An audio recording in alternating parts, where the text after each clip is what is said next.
À 3 exceptions près, ces volleyeurs qui ont maintenu la SUL en Ligue B professionnelle la saison dernière ont quitté Lyon au mois d'août, un peu pris de court, quand le club a décidé de renoncer au championnat professionnel. Les 3 qui sont restés, comme le capitaine, sans l'avoir vraiment programmé, évolueront cette saison en championnat amateur avec les joueurs du centre de formation. J'avais des propositions en fin de saison. J'avais refusé parce que je voulais rester à Lyon. Je m'y sens bien, j'aime bien le club. Après, on a su tardivement qu'on allait être rétrogradé en N1. Du coup, c'était un peu tard. Et après, sincèrement, je suis bien à Lyon. Et si c'est pour aider le club à remonter le plus vite possible, je préfère rester ici.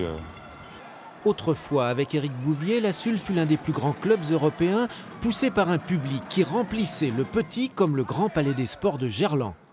Ce temps est révolu. Le volley ne fait plus recette en France. Et côté sponsor, la SUL ne fait pas le poids face à l'OL, le Loup et l'Asvel. Cet été, le club lyonnais n'a pas supporté une baisse de subvention municipale. La ville de Lyon aide ses clubs, qu'ils soient amateurs ou professionnels.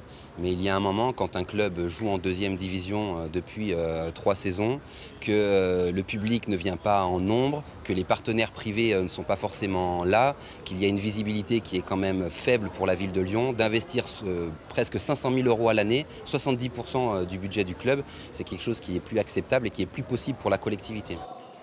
La ville n'abandonne pas le volley, mais elle attend de la SUL un rayonnement plus large.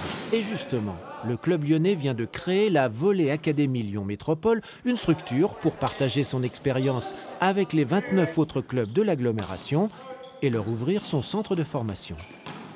La SUL n'est pas un concurrent, justement. La SUL va aider tous les clubs donc, de la région. Ça a un coût, oui. Oui, parce que là-dessus, on est quand même aidé par la métropole et par la région.